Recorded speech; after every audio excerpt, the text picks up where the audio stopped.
Good morning, Grace-Toti and friends around the crumbling earth. For my devotional thought for the day, please turn to the book of Jacob. Of course, you Afrikaners will have no problem because you call it Jacobus, which is correct. And the Zulu, Aiku Kinga Futi, because you call it Eka Jacobe, also correct. In Greek, his name is Iacobus. But beginning with Wycliffe in the 13th century, the English call him James, which gives a huge Gentile spin to perhaps the most Jewish book of the New Testament, often called the Proverbs of the New Testament. Now, Jacob was the half-brother of Jesus, so the son of both Joseph and Mary. He didn't believe in Jesus during his lifetime. It's hard to believe in your brother as the savior of the world, you know? I mean, you can hear Jacob saying, Mom just kept taking Jesus' side all the time growing up. I would lose every argument. I mean, every argument.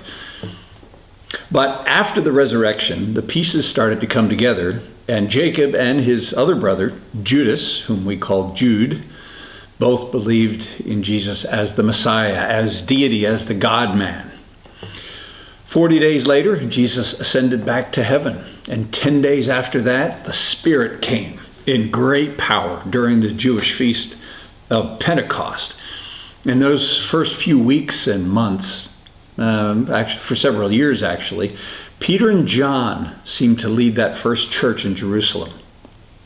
It was an amazing time, seeing thousands coming to saving faith when they verified the tomb was empty and that hundreds were saying that they had seen Jesus alive again. But this repeated preaching made the Sanhedrin, the Jewish council who tried Jesus, look really bad. So they threatened Peter and John. They locked them up a couple of times. It didn't change anything. A few years later, everything did change. One of the firebrand Christians, a young guy, a deacon named Stephen, preached really clearly and directly. So he was also taken and brought in front of the Sanhedrin. His speech was going really calmly until it seemed the Sanhedrin weren't paying attention. Then Stephen let them have it, saying they were stiff-necked killers of the prophets who had just betrayed and killed the Messiah himself. They took him outside the city and they stoned him to death, the first martyr of the church. Seeing that the Roman soldiers just looked the other way, it became open season on those of the way, the disciples of Jesus. Disciples who were business people, they lost their businesses, others lost their jobs, their families cut them off, wrote them out of the will. And believers started moving away out of Jerusalem in droves, over to the Mediterranean coast, south to Alexandria, Egypt, north up to Syria and Antioch. The church leaders met, and then Peter and John heard that hundreds were being saved up in Samaria under Philip's preaching, and they announced that they were leaving to go and help the work. Peter and John were leaving. Other disciples were heading out as well. Matthew was heading south to Ethiopia. Thomas was going to Persia and India.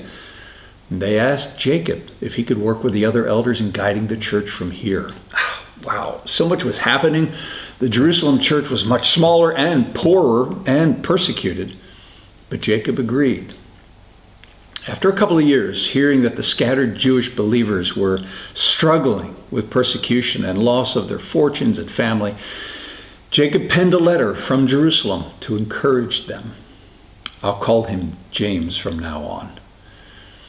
Perhaps building on his ideas from Proverbs and maybe Jesus' Sermon on the Mount, James's letter is filled with short wisdom speeches, metaphors like a wave driven by the wind and tossed, and phrases that can be easily memorized like faith without works is dead.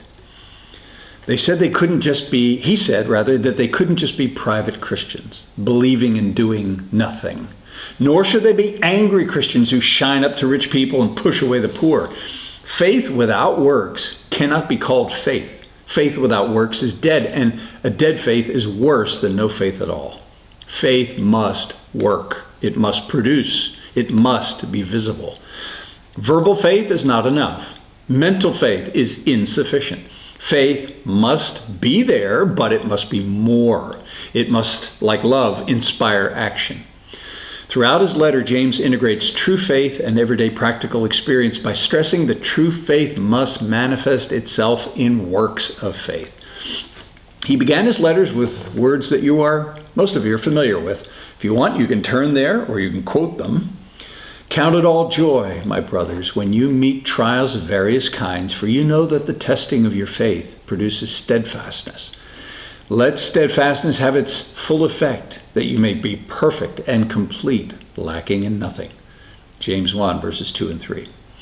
The testing of your faith through trials produces steadfastness or endurance. Depends on how you react, doesn't it? Whatever's inside is going to be revealed when trials peel back my facade. If Jesus is really at home inside, people will see Jesus. If fear and anger or a desire for control are inside, people are going to see that. But you never know until the test. Endurance is a good word. It comes from a couple of Greek words meaning to remain under. Trials put weight or downward pressure on you. Can you handle that weight?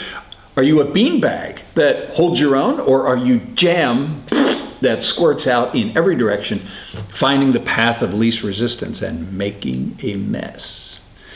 Endurance is a bravery that stands upright and true to God and His Word in the midst of a storm of wind and water and lightning. It's difficult, it's frightening, it might be painful, but your feet are on the rock and you stand steadfast. There's that word.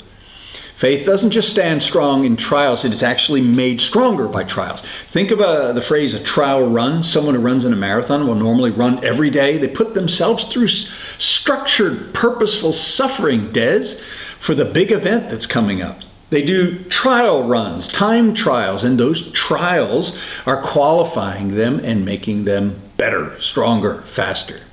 James said steadfastness over time will make you perfect. He uses the word perfect 4 times in this letter, and it doesn't mean sinless. It means complete or ideally suited. For James, perfect means a life where your actions are consistent with what you say you believe.